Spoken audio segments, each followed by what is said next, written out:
ആകാശവാണി. നമസ്കാരം. വാർത്തകൾ വായിക്കുന്നത് തുളസീദാസ് പരമേശ്വരൻ.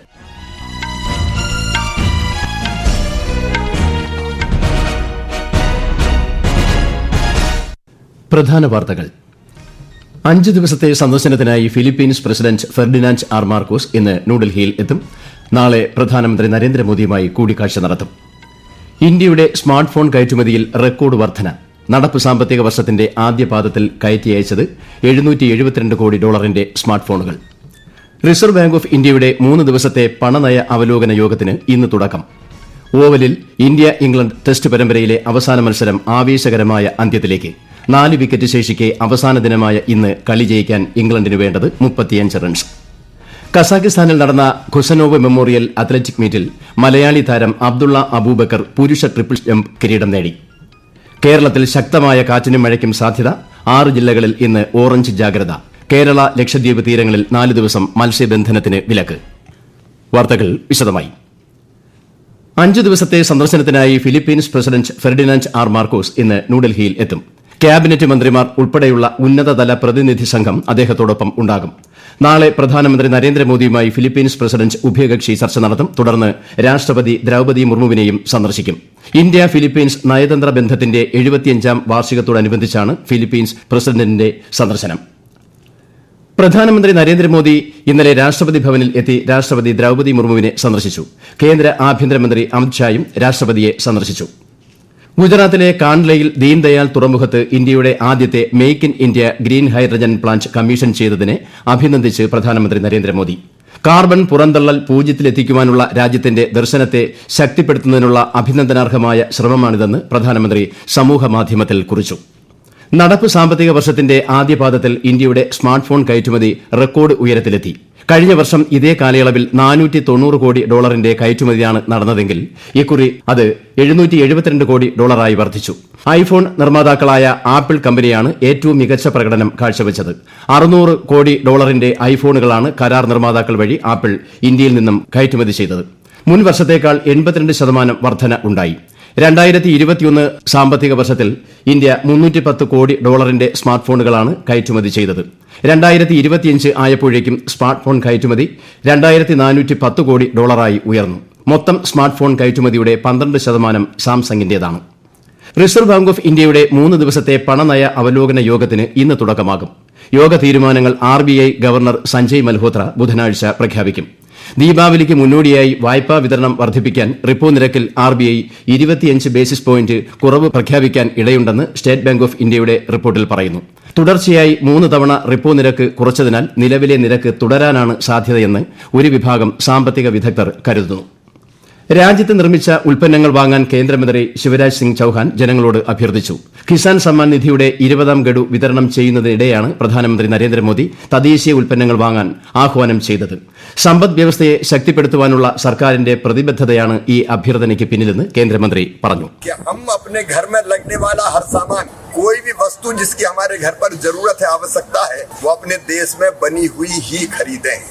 भारतीय अर्थव्यवस्था तेजी से बढ़ रही है और 144 करोड़ का ये देश कितना बड़ा बाजार है. अगर हम सब ठान लें कि हमारे देश में बनी चीजें ही खरीदेंगे और उन्हीं का उपयोग करेंगे, हमारे किसान हो, हमारे छोटे छोटे निर्माता हो, सेल्फ हेल्प ग्रुप हो, आसपास सामान बनाने वाले भाई और बहन हो, उनकी आमदनी बढ़ेगी. ബീഹാറിൽ RJD നേതാവ് തേജസ്വി പ്രസാദ് യാദവിന് 2 വോട്ടർ തിരിച്ചറിയൽ കാർഡുകൾ ഉണ്ടെന്ന വാദം ഉയർന്നതോടെ തിരിച്ചറിയൽ കാർഡിന്റെ വിശദാംശങ്ങൾ സമർപ്പിക്കാൻ കേന്ദ്ര തിരഞ്ഞെടുപ്പ് കമ്മീഷൻ അദ്ദേഹത്തോട് ആവശ്യപ്പെട്ടു. തന്റെ പേര് കരട് വോട്ടർ പട്ടികയിൽ നിന്ന് നീക്കം ചെയ്തതായി ആരോപിച്ച് തേജസ്വി യാദവ് രംഗത്ത് വന്നിരുന്നു. എന്നാൽ ഈ വാദം തെരഞ്ഞെടുപ്പ് കമ്മീഷൻ തള്ളി. ഈ വാർത്തകൾ ആകാശവാണിയിൽ നിന്ന്.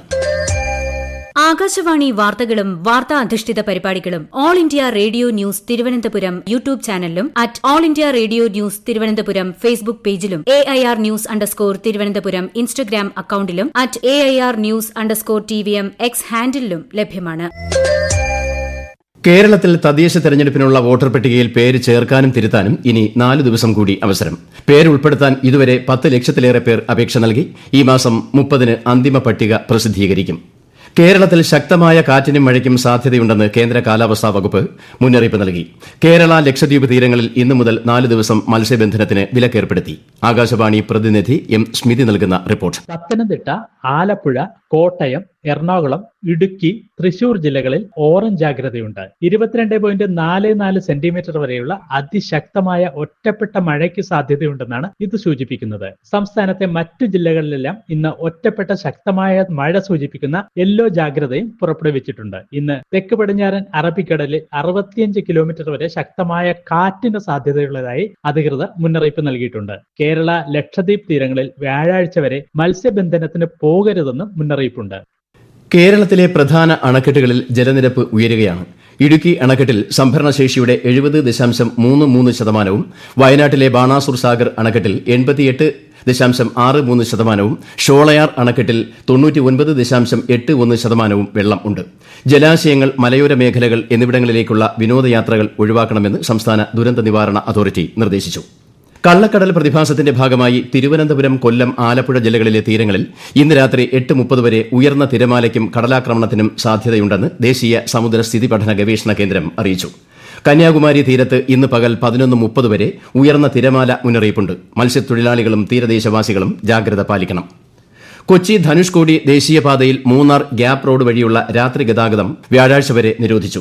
പകലും രാത്രിയും ഈ ഭാഗങ്ങളിൽ പാർക്കിംഗും അനുവദനീയമല്ല.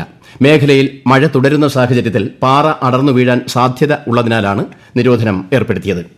ഉത്തർപ്രദേശിൽ ശക്തമായ മഴയെ തുടർന്ന് നദികൾ കരകവിഞ്ഞ് ഒഴുകിയതിനാൽ 17 ജില്ലകളിൽ വെള്ളപ്പൊക്കം.